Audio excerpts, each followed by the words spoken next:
नमस्कार, आप देख रहे हैं भोजपुरिया बयार। मैं अकबर अली। भोजपुरिया बयार के खास कार्यक्रम बात विभाग में हमारे साथ उपस्थित हैं भोजपुरिया बयार के एडिटर शैलेश कुमार पांडे जी। आज हम बात करेंगे बिहार के वर्तमान राजनीति स्थिति को लेकर। सीबीआई ने रेलवे घोटाले के फाइल को एक बार फिर से रीओपन कर दिया है, जिसको लेकर राजनीतिक सरगर्मी बिहार में बढ़ी हुई है। तेजस्वी और लालू की मुश्किलें बढ़ सकती है। कहीं सीबीआई की आड़ में बीजेपी का कोई गेम प्लान तो नहीं? क्या लालू के पटना आने से गठबंधन को और मजबूती मिलेगी? क्या सीबीआई को लालू के पीछे लगाकर फिर से लालू को कसने की कोशिश तो नहीं? बीजेपी लालू के बाहर रहने से बीजेपी मुश्किल में आ सकती है, क्योंकि लालू अपने बेबाक बयानों के लिए जाने जाते हैं और लगातार बीजेपी को अपने बयानों से घेर कर रखते हैं। इसी मुद्दे पे आज हम चर्चा करेंगे भोजपुरिया बयार के एडिटर शैलेश कुमार पांडे जी से और जानेंगे इनकी क्या राय है। शैलेश जी। जी अकबर जी, आपने पूछा कि सीबीआई ने केस को फिर से रीओपन कर दिया है, तो सीबीआई का जो स्टेटमेंट आया है, बयान आया है, उसके अनुसार सीबीआई ने कहा है कि कुछ नए इनपुट मिले हैं, उसके अनुसार फिर से केस को रीओपन किया गया है। ये सीबीआई का तर्क है। लेकिन मान लीजिए कि लालू यादव का किडनी ट्रांसप्लांट जैसे हुआ और उनको पटना आने की खबर जैसे मीडिया में आई, वैसे ही सीबीआई द्वारा फिर से केस को रीओपन कर देना, ये तो राजनीतिक सरगर्मी को बढ़ा दिया है कहीं ना कहीं। हाँ। इसमें कोई शक नहीं है। क्योंकि देखिए, लालू यादव का जो बिहार का राजनीति में कद है, उस कद के आगे नीतीश कुमार कुछ नहीं है। लालू यादव का एक अपना वोट बैंक है, लालू यादव का एक अपना राजनीति करने का तौर तरीका है। तो इससे बीजेपी को भी छटपटाहट है कि क्या लालू यादव आएंगे तो मतलब अपने पार्टी को, अपने गठबंधन को मजबूत करेंगे, और जो भी मतलब बीजेपी वाले सीबीआई ईडी के द्वारा उनके परिवार के प्रति कर रहे हैं, तो उसको ये जनता के बीच कहेंगे, जिससे उसका प्रभाव इन लोगों पर पड़ेगा। अब रह गई कि गठबंधन मजबूत होगा कि नहीं होगा, तो देखिए, जिसकी लाठी उसकी भैंस, एक कहावत देहात में जो है चरितार्थ है, तो इस कहावत को बीजेपी ने भी करके दिखाया है। मान लीजिए कि उस केस को मई 2021 में क्लोज कर दिया गया था, तो फिर से अभी रीओपन करना, और क्या तो अभी कुछ नया इनपुट मिला है, तो एक ही आदमी पर बार बार केस को ओपन करना, रीओपन करना।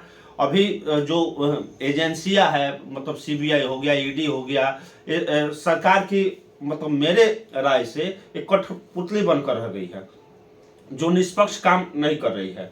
अब उस केस में क्या है, और उस केस में देखिए सीबीआई ने रीओपन किया है। जो सीबीआई के तरफ से जो बातें छन कर सामने आ रही है मीडिया में, उसके अनुसार तेजस्वी यादव और रागिनी यादव, उनकी जो बहन है, और एक चंदा यादव, वो लोग भी लपेटे में है। इसके साथ साथ लालू यादव, तो तेजस्वी यादव की तो मुश्किलें बढ़ सकती है, और सरकार है, और साक्ष्य के मिलाकर सीबीआई उनको जेल भी भेज सकती है। तो ये तरह तरह के हथकंडे हैं। अभी देखिए, खरमास का महीना चल रहा है। खरमास बाद बिहार में जो राजनीतिक परिदृश्य बना हुआ है, खरमास बाद तो कुछ नया होने वाला है। जी, तो लालू के बाहर आने से बीजेपी को नुकसान हो सकता है? देखिए, बीजेपी को नुकसान और फायदा अपना दोनों देख रही है। अच्छा। बीजेपी मतलब इस केस को रीओपन करके लालू पर एक पॉलिटिक्स प्रेशर कर रही है कि लालू यादव पर प्रेशर डालेंगे, और प्रस्ताव ये है, लालू देखिए, बीजेपी का मेन मकसद अभी जो चल रहा है वही है कि नीतीश कुमार को खत्म करना बिहार से। नहीं, कहीं वो सीबीआई को पीछे लगा देने से कहीं ऐसा तो नहीं? भय दिखा के तेजस्वी यादव को भय दिखाया जा रहा है, लालू परिवार को भय दिखाया जा रहा है। और देखिए, पॉलिटिकल बातें जो स्रोत हैं वो ये भी बता रहे हैं, जो बातें छन कर सामने आ रही है, उनके द्वारा ये भी जानकारी की प्रेशर पॉलिटिक्स किया जा रहा है कि तुम आ जाओ हमारे साथ, हमको कोई, बीजेपी को कोई शर्त नहीं चाहिए, कोई मंत्रालय नहीं चाहिए, हम बाहर से समर्थन देंगे, लेकिन तुम नीतीश कुमार को सरकार से साइड करो, तुम मुख्यमंत्री बनो। ऐसा सब बातें, कई बातें सामने आ रही है। तो अब तो ये आने वाला वक्त बताएगा। हालांकि नीतीश कुमार ने भी संकेत दिया है कि खरवास के बाद से बिहार के मंत्रिमंडल का विस्तार होगा। तो खरवास के बाद से क्या होगा, नीतीश कुमार पर भी देखिए भरोसा नहीं, तो पलटू है ही, पलट सकते। हाँ पलट सकते हैं। अब नीतीश कुमार का अभी 2-4 दिन पहले भाजपा से जो प्रेम है, अपनापन है, इमोशनल बातें कर रहे हैं कि 2 आदमी के चलते गठबंधन टूटा। उनके एक मंत्री हैं विजेंद्र यादव, उनका बयान आया था कि विजय सिन्हा और सम्राट चौधरी के चलते मतलब बिहार बीजेपी का गठबंधन टूट गया, संजय जायसवाल के चलते गठबंधन टूट गया। और अटल जी के जो जयंती थी, उस जयंती पर भी नीतीश कुमार ने भाजपा के पुराने दिनों को याद करके भावुक हुए थे और अपना जो प्रेम है वो दिखाए थे भाजपा के प्रति। नीतीश कुमार पर तो भरोसा है नहीं, ये कहेंगे और करेंगे कुछ और। मतलब खरमास के बाद कुछ बड़ा हो सकता है। हाँ, खरमास बात देखिए खिचड़ी पक रही है और इसमें कई बातें सामने आ रही है। बिहार में ये भी है कि आरजेडी भी अपने मतलब स्थिति को मजबूत कर रही है। अब बिहार में कई घटनाएं ऐसे हो गई, जैसे जहरीली शराब कांड हो गया, बीपीएससी जो पेपर लीक कांड हो गया, तो इसको लेकर सरकार कटघरे में तो आ गई है। तो खरमास बाद तो कुछ नया जरूर होगा, ये तो आने वाला समय बताएगा। शैलेश जी, बिहार में जहरीली शराब से मौत और बीपीएससी के पेपर लीक होने के बाद राजद और जदयू के सुशासन पर लगातार सवाल उठ रहे हैं। हालांकि बिहार सरकार ने एक कड़क डीजीपी आरएस भट्टी की तैनाती की है, इस पे आप क्या कहेंगे?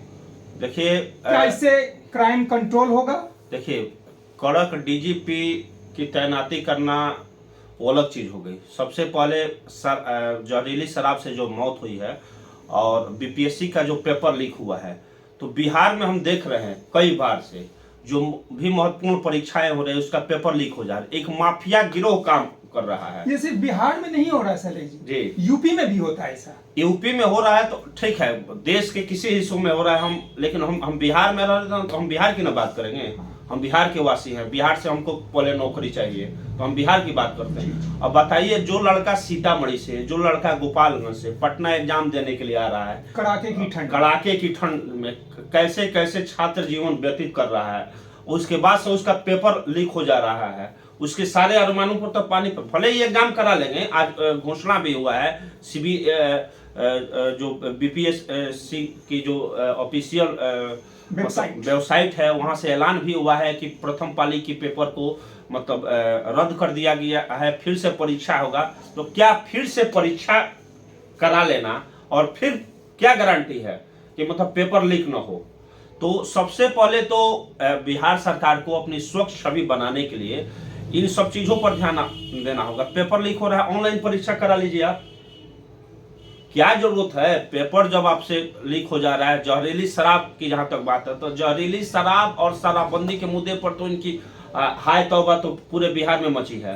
और छिया लेदर हो चुका है बिहार सरकार की छवि और सुशासन। क्या अभी इस बात को लेकर तेजस्वी यादव जब विपक्ष में थे तो उनकी छवि अच्छी थी, वो लगातार सरकार को घेर रहे थे, लेकिन इस मुद्दे पर चुप्पी साधना भी उनको कटघरे में खड़ा कर दिया है और इससे राजद की छवि पर भी नुकसान हो रहा है, असर पड़ रहा है। हाँ, पूरा असर पड़ रहा है। तो जो जहरीली शराब है या पेपर लीक है, अब रह गई आरएस भट्टी की, तो हम कितना ही कड़क अधिकारी की तैनाती कर देंगे, जब तक हम उसको फ्री छोड़ेंगे नहीं। डीजीपी का एक अपना दायित्व क्या है, एक दरोगा का अपना दायित्व क्या है, उस पर पॉलिटिकल दबाव न देंगे, तब तक तो ये मामले होते रहेंगे। आरएस भट्टी का जो कार्यकाल है, जब इन पर, लेकिन देखिए आरएस भट्टी कितना ही कड़क है, अगर मतलब इतिहास उठा के देखा जाए तो कुछ मामलों में बदले की भावना से काम किया, सरकार के इशारे पर नाचने वाले अधिकारी साबित हुए हैं। आरएस भट्टी भी इनके बारे में तो मतलब कि बहुत ये नहीं, देखिए शहाबुद्दीन प्रकरण को आप ले लीजिए, तो शहाबुद्दीन प्रकरण किसके इशारे पर ही काम किए, और सारे कई मुद्दे हैं अलग अलग जिलों में जो एसपी है। तो मान लीजिए कि अपराधी है तो अपराधी जाति विशेष का होता है, धर्म विशेष का होता है। एक अपराधी पर आप कार्रवाई कीजिएगा चूंकि आपके दल का नहीं, आपके सपोर्ट का नहीं। एक अपराधी है जो आपके विरोध में, उसको आप इनकाउंटर कर दीजिएगा, और एक अपराधी है उसको आप माला पहनाइएगा। तो ऐसे बिहार की कानून व्यवस्था मतलब कंट्रोल नहीं होगी। इसमें निष्पक्ष तरीके से आरएस भट्टी पर पॉलिटिकल दबाव न दे करके उनको फ्री छोड़ा जाना चाहिए। और पुलिस का जो एक दायित्व है, पुलिस के प्रति लोगों की भरोसा है। सबसे पहले देखिए, पुलिस के प्रति लोगों का भरोसा धीरे धीरे उठता जा रहा है। लोग थाने में जाने से डरते हैं। अब पुलिस का भय नहीं है, क्योंकि पुलिस हो चुका है लाइसेंसी गुंडा। आपका सामान चोरी हो, सपोज डेट आपका मोबाइल चोरी हो गया है और आप जाइए एफआईआर दर्ज कराने के लिए, तो आप तो एक मैंने 15-20 हजार से कम का मोबाइल आपका चोरी ना हो, जब तक 1000-2000 थाने में दीजिएगा नहीं तब तक आपका एफआईआर दर्ज नहीं होगा। बहुत से मामले में तो डांट कर भगा दिया जाता है। तो डांट कर क्यों भगाया जाता है? पैसा नहीं देते हैं।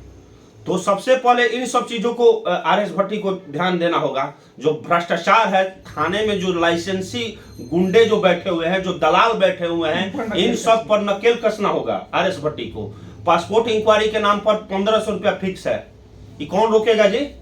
क्या अपराधीकरण नहीं है? वहां अपराध को बढ़ावा नहीं दिया जा रहा है। और मतलब बेधड़क जब तक आप 1500 रुपया नहीं दीजिएगा, एक बेरोजगार युवा अपने रोजगार के सपने सोचे विदेश जाता है और उसके लिए पासपोर्ट बनवाता है और वो बेरोजगार है, लेकिन उससे 1500 रुपया जबरदस्ती हर थाने में लिए जाते हैं। तो इसको कौन रोकेगा? खाली भाषण दे देने से, खाली मतलब एक छवि मीडिया में बना देने से नहीं होगा। आरएस भट्टी को भी बहुत सारे जो मुद्दे हैं, ग्राउंड पर जो मुद्दे हैं, उनकी समीक्षा कर उस पर कार्य करना होगा। तब बिहार सरकार की भी छवि सुधरेगी। और जो शराबबंदी है, शराबबंदी को बेहतर तरीके से अगर लागू करना है तो बेहतर तरीके से लागू करना होगा। कोई भी एग्जाम हो रहा है, उसका जो पेपर लीक हो रहा है उसकी टू टाइट व्यवस्था करना होगा। और नहीं हो रहा है तो ऑनलाइन कराइए। ऑनलाइन में भी जो स्कैम चल रहा है, माफियाओं का गिरोह चल रहा है, उस पर अंकुश लगाइए। आखिर ये माफिया कौन है? सत्ता के दलाल हैं, सत्ता के फाइनेंसर हैं और सत्ता से इनका साठगांठ है। तो सरकार इन पर अंकुश नहीं लगा रही है। ये सलेश जी, आखिर ये जो पेपर लीक हो जाता है जी, तो कमी कहाँ रह जाती है सरकार से? सरकार तो ऐसा नहीं करती है कि पेपर लीक कर देगी। वो सरकार ऐसा नहीं, लेकिन सरकार के जो मतलब चमचा कहा जाए, माफिया के हैं, सरकार के चमचा हैं। और सरकार के हनक दिखा के मतलब छोटे लेवल के अधिकारी, डीएसपी तक के अधिकारी को हड़का हड़का के अपना रुतबा दिखा के उस चीज को लीक करते हैं, पेपर को लीक करते हैं या शराब बिकवाते हैं। तो इन सब से मतलब सरकार को भी देखना होगा कि हमारी छवि को नुकसान पहुंचा रहे हैं। चूंकि आज सोशल मीडिया का जमाना, पहले था अखबार था, प्रिंट मीडिया था, 3 जिले की खबर एक साथ आती थी। अब ही कहीं का खबर कहीं है, पूरे दुनिया में चला जा रहा है। तो इससे सरकार को बचना होगा और अपने जो सुशासन है उसको, छवि को दुरुस्त करना होगा। और इन माफियाओं पर सबसे पहले अंकुश लगाना एकदम जरूरी है सरकार के लिए। सलेश जी, आरएस भट्टी जो है कड़क ऑफिसर के रूप में जाने जाते हैं, लेकिन उनके ज्वाइन करने से जो है क्राइम कंट्रोल नहीं हुआ है। अभी हाल ही के दिनों में हाजीपुर में एक घटना हुई है, व्यवसायी को दिन दहाड़े जो है 2 अपराधी जो है खुलेआम गोली मार के चलते बने। हाजीपुर ही नहीं अकबर जी, पूरे बिहार में अपराधी घटनाएं बढ़ी है। आप हम लोग पटना में है, पटना राजधानी में भी स्टेशन पर से मतलब खबरें आ रही है, बस स्टॉप पर से खबरें आ रही है, सड़क पर से खबरें आ रही है कि जो मोबाइल छीनने वाला गिरोह है, जो चैन स्नैकर वाला गिरोह है, ये सब लगातार सक्रिय है। ठीक है, लहरिया कट बाइक लोग चला रहे हैं। तो अपराध तो बढ़ा है, इसमें कोई शक नहीं है। तो इस अपराध पर अंकुश लगाना होगा, कहाँ कमी रह गई है। आरएस भट्टी आते हैं बोले कि सस्पेंड कर देना, हटा देना ही एक विकल्प नहीं है। ठीक है, तो सस्पेंड कर देने से, हटा देने से कम एक वहां के अधिकारी में भय रहता है। ठीक है, आप उस भय को मतलब खत्म करना चाहते हैं तो और क्या होगा, सरसाई बढ़ जाएगा। आप उसको इनाम दीजिएगा, आप उसको नए रणनीति बना के, ठीक है सस्पेंड नहीं करते, उसके तहत एक रणनीति बनाइए। रणनीति के तहत आप अपराध पर कैसे काबू पाया जाए। जो मोबाइल चोरी की घटनाएं हो रही है बिहार में, जो अन्य प्रदेशों से लोग आ रहे हैं, उससे बिहार की छवि फिर से बदनाम होने है। अब हम बता रहे हैं, 5 दिन पहले उत्तर प्रदेश से कुछ लोग आए थे जिनका स्टेशन पर से मोबाइल चोरी हो गया। तो क्या मतलब कहेंगे, बाहर जाके क्या बोलेंगे कि बिहार में हम गए थे, वो भी राजधानी में गए थे तो मेरा मोबाइल चोरी हो गया। तो सरकार अपराधी सक्रिय हैं, कैसे अपराधी घूम रहे हैं, कैसे कार्य कर रहे हैं, इन सबको रोकना एकदम जरूरी है। और शराब माफिया लगातार शराब की तस्करी कर रहे हैं। ये लोग कह रहे हैं कि शराबबंदी है, हम अंकुश लगा रहे हैं, अंकुश लगा रहे हैं। अभी मतलब 7 बज रहा होगा, 6:30 बज रहा होगा। अभी आप चलिए मेरे साथ, 1 घंटा के बाद से हम जिस मोहल्ला में रहते हैं उसी मोहल्ला के आसपास 1-2 जगह ऐसा है जहां पूरे शराबी बैठ जाते हैं, और मतलब स्वच्छ आदमी का वहां से आना जाना, गुजरना, वहां बैठना, वहां दुकान पर जाना भी मुश्किल हो जाएगा। अंड बंड बैठ के बोलना शुरू कर देंगे। तो शराबबंदी कहाँ है, ये सरकार बताए। और नहीं कंट्रोल हो रहा है तो भाई इसको खोल दे। खोल देने से जी। ये जो मौतें हैं ये कम हो जाएगी, क्या लगता है? नहीं, मौतें तो देखिए, मौतें जो हो रही है, और जहरीली शराब, तो देखिए जहरीली शराब का क्या है, जो शराब एक्सपायरी हो जाता है उस शराब को लोग पीते हैं, या जो लोकल लेवल पर हम इसमें खोल कर उसमें नीति बनाए कि मतलब शराब को ऐसे बेचना है, ऐसे पीना है, कहीं सार्वजनिक जगह पर हाला हुड़दुंग नहीं करना है।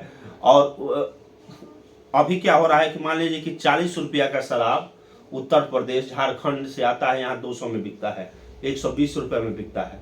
तो उस शराब को मतलब रखने के लिए 6-6 महीना, साल भर लोग जमीन में गाड़ के रखते हैं। तो जहरीली हो जाएगी, तुरंत आया तुरंत खत्म हुआ, वो जहरीली नहीं होगी। तो जहरीली शराब दूसरा मैटर हो गया, ठीक है, और शराबबंदी दूसरा मैटर हो गया। जी सलेह जी, अभी हम बात कर रहे थे सलेह जी के साथ, इन्होंने बहुत बेबाकी से सारे सवालों का जवाब दिया है। जैसा कि हर कार्यक्रम में आप देखते हैं कि हमारे सारे सवालों का बेबाकी से जवाब देते हैं और निष्पक्ष तरीके से जवाब देते हैं। फिर से आपसे मुलाकात होगी अगले कार्यक्रम खास मुलाकात में, बने रहें हमारे साथ। धन्यवाद।